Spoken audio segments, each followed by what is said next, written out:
Well, I am Owen Haskell. I was a staff sergeant. I was a radar mechanic. I was the one responsible for making sure the equipment was calibrated correctly so that the pilots, when they looked at the screen and could see their target, and it was called out as being 1 or 2 miles away, was right. If they were wrong, it was too bad. And we were 549th and we were stationed finally on Iwo Jima. We landed there shortly after the Marines took over the island, and it was supposed to be a safe place to be. But they didn't tell us all about the rest of the Japanese that were still underground. And what I don't know the morning, I guess it was the morning of the 26th or 28th of March, that night a platoon of Japanese came up out of the ground, walked down our perimeter road with a cadence count, and no one stopped them. They thought they were just army soldiers walking by, and they walked down, and when they became opposite our bivouac area, they broke ranks and came right up through our bivouac area and raised a hell of a lot of wounded. We lost John Kramer. You might remember that he was the son of Joan and Jane Kramer that have come to our reunions and have done a lot of work for the 549th. They never did know him because they were born, the triplets were born after Don went into the service. And he was 21 when he was killed on our island. And the odd thing about it is that we used to, of course, work the graveyard shift from midnight to 6 every morning.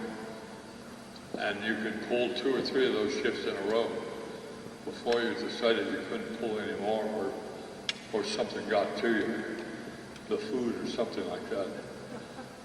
And I've been trying to recall, but I believe that that night that the Japanese Banzai attack moved into our bivouac area, I had switched with Don because he was sick, and he asked me to take his place that night on the graveyard shift, from midnight to 6 in the morning, and he was killed that morning.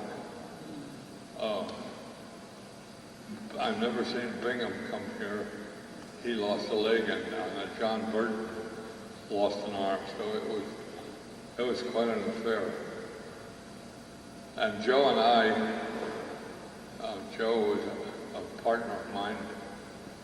We were together from the first day. We were put into the 549th at Hammer Field in Fresno, California.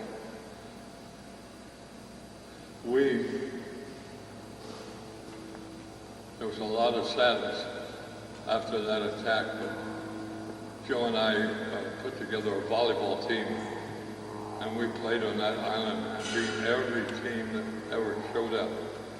No Army team could beat us, no Marine team could beat us.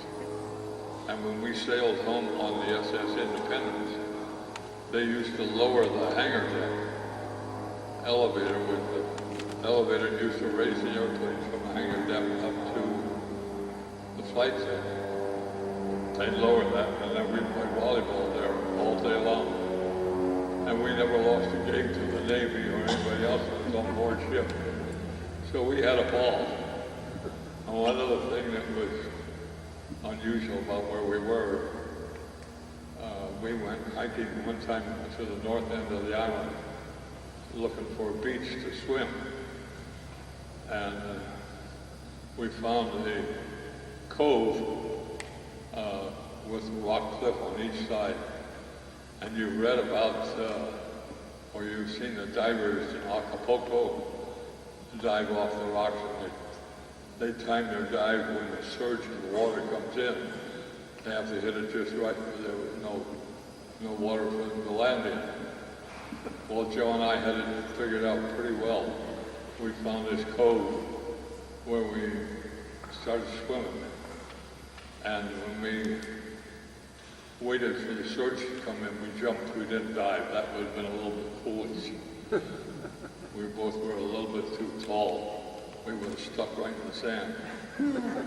And we had that beach all to ourselves. One other fellow from New York City, Danny Newman, was with us. And he was a real character. I think that other things that were on the light side on the island, we arrived after, of course, the Marines had pulled out. Is there anybody here from the 548th Night Fighter Squadron? Nobody. I have their stories. Okay. Well, we, the 548th and 549th were both on Iwo, and somebody had to go to Okinawa, and they flipped a coin, and our captain won. We stayed, and they went to Okinawa. How they got there exactly, I don't know, but when they did arrive, and they disembarked from the plane, transport or whatever they flew in, the guys looked at them and said, "You're night fighters, right?" And they said, "Yes." So they handed them a rifle and ammunition and they helmet and said, "Go right over there." And they actually really got into the ground fights when they got to Okinawa. Eddie, whom I trained with in President with Hammer Field, was in that squadron. I know he's deceased now. He's the one that told me that story. He says we were really scared. We weren't prepared for any ground fighting as to the technique or anything else. And they disembarked and they handed them a rifle and ammunition and helmet and said, "Go right over there, you night fighters." So the word on night fighters didn't always get around that it was an aircraft squadron. We also had an unusual situation. The quartermasters, I guess, were the ones that, on facilities like an island, were responsible for developing water of some kind and toilet facilities. Well, the toilet facilities considered it a king-size outhouse.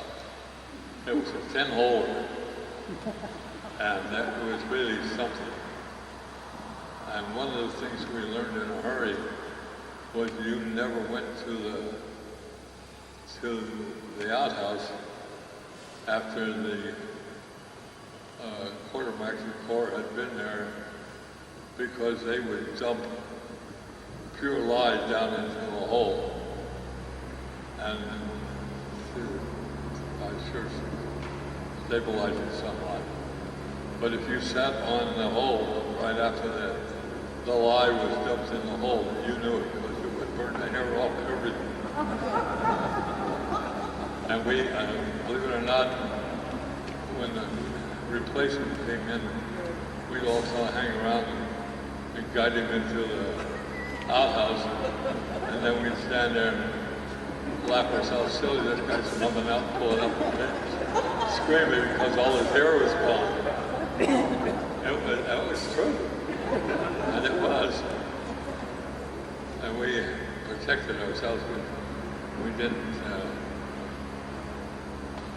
didn't do anything unusual on the island after the war, after we got there. When they decided to invade Okinawa, well, that took all the pressure off our island as far as the night fighters went. We never, as far as I know, we never interrogated a bomber from Japan. I don't think he ever came down that way. They all went to Okinawa. So there we were there from March till Christmas. We had the island to ourselves. And as I said, we had a good volleyball team. We also had a good basketball team. And we used to also spend as much time on the beach, swim as we could on the north side, because it wasn't covered with all the debris of the invasion force and all the hardware that was on the opposite side of the island. The best night we had there that disturbed everybody was one night somehow or other the Japanese blew up our ammunition dump. And that was fireworks I've never seen the like of. And of course everybody thought, oh, we were being invaded, but that wasn't true. You know how fast the rumors started, but it wasn't true. They just blew up our whole ammunition dump, and it was fireworks supreme. So we had fun during those 6 or 7 months. And we also found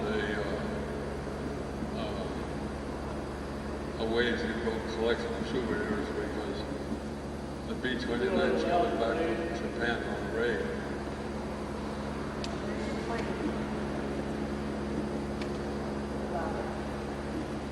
Wait for the plane now.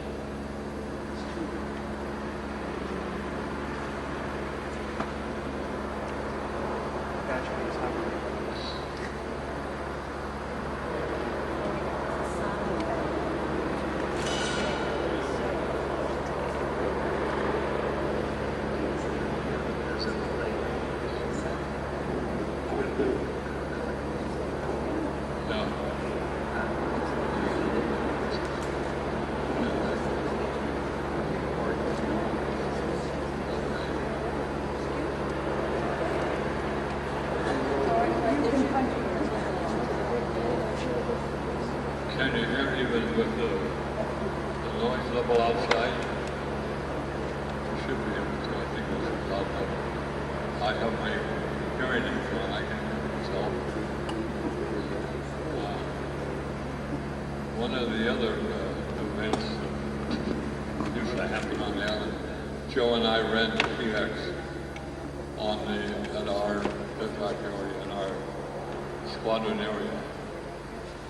And every day, the quartermaster, I guess, would deliver us our allocation of beer. And that would be 300 or 400 cans in cases, of course. And there was always breakage. That means there was always a dozen or two beers that no one picked up. So Joe and I would collect them and save them. And then we used to take those and we trade them to the officers for whiskey because they got their allocation of booze. We got the beer and they got the alcohol. And we traded for those. And then finally we would collect way too much. We would have a real stash of beer and whiskey. And then we'd have a party. And we really partied. It was unbelievable. And the other thing that was a little funny that happened, the USO girls used to come around and hit the island pretty often. Then they would drive around the perimeter road. Well, our urinals were pipes stuck in the ground. That's all they were. And when they stick above the ground about 3 or 4 feet, and that's where you stood and urinated. And we always made it a point if the word would pass in a hurry that here come a jeep load of USO girls, so we'd all run over to the urinals and stand there all bare naked and wait for the girls as they drove by. So we made our fun on that island. It was dirty and smelly because it was just volcanic ash, and that's all. On the way back from the island, we came back on the USS Independence, and it was kind of a great trip. They made the hangar deck into stacked bunks, and I guess you all know what that meant. A half dozen high, and quite often the guys got sick. And you damn well had better not be on the lower bunk. You had better have a top bunk. That was priority. But that's what they did. And then if when we got into San Pedro, well, they made us clean up the ship, which was a pretty nasty job. On the light side of being out there on the island, we made our fun and we enjoyed it. We had no reason to fear anything, certainly not the Japanese, because they were not able to reach us. The B-29s used to have to ditch just off our island because our airstrip was not large enough and it was crowded. And so they ditched a B-29 in the shallows just off I would call it the South Beach. And they did a good job of it. I don't think they really ever lost anyone. There was 2 or 3 times they pulled in there. Of course, that was a time for everybody to be in scavengers and get souvenirs. It was all in the way of fun. We made our fun for ourselves. We were bored to death, of course, but I don't know if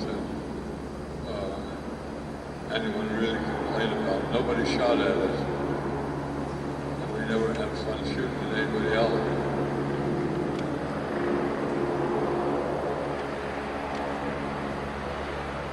When we were up there on the flight line after that Banzai attack on the Midway, then they decided we needed protection. So we dug foxholes around the perimeter of the airstrip, about 20 foot on centers, and we were supposed to sit there and guard in case anybody else showed up. And nobody showed up that I ever heard of. Although there was an awful lot of shooting out of the foxhole into the brush around the perimeter, because we had land crabs, and when they would come in and scratch right in front of you, and you thought there was somebody moving, and so that we would just shoot where the land crabs were. And I don't know if we ever went down afterward at daylight to see if there was anybody there. I never did find out. I don't think so, but we had a lot of fun thinking that we did some good.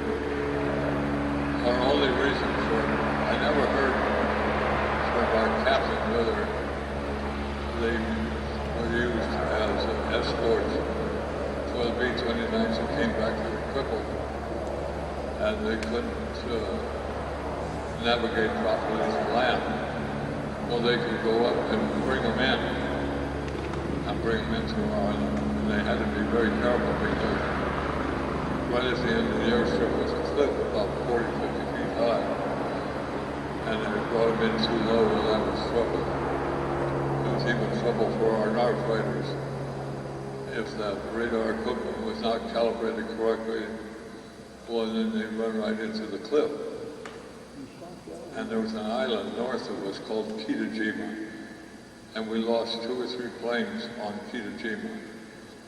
They would pick up the island on their scope, on the radar scope, and fly around it and then come back. A couple times they didn't come back because the radar equipment was not chucked up properly, and the distance from the airplane to whatever the target was off by maybe 200 or 300 yards. That's all it had to be. So we did have a lot of responsibility, and the job wasn't bad. I never did care for chasing electrons. I was brought out in the construction business as a carpenter, and I didn't care about following electrons. I never folded it up after the war into the television area. But I just have to tell you, we did not suffer much. We had a ball. We made our fun, and we enjoyed it immensely. And the squadron didn't come back together as a unit.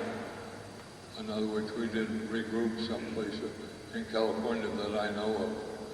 When we came back, we pulled into San Pedro, and everyone on board ship went up on the flight deck over to whatever side the ship had pulled into harbor. And we actually tipped the aircraft carrier several degrees so that the captain of the ship yelled over the loudspeaker for us to disperse. We were all on one side, everybody was just on one side, and the craft actually tipped a couple of degrees and was leaning into the island because there were girls dancing down there and bands playing. So we were all there to see what they still looked like. And it scared everybody because his call was almost a panic call to disperse, go back to the opposite side of the ship and right the ship up and put it back to level again. We did that. But that was what happened to the 549th. It was a great squadron. We had great leaders, and as far as I know, we never really saw any action of any kind. And when it ended, we were glad to get out of there. We heard over the radio when they hit Tokyo, we heard it right away quick. And then we figured it was going to be over, and it was over. So we relaxed.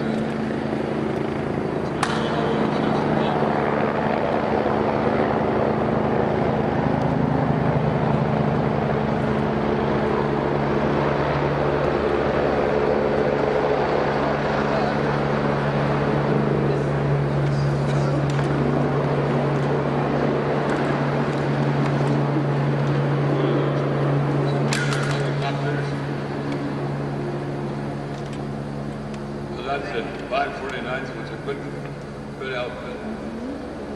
Day one, we were really a team.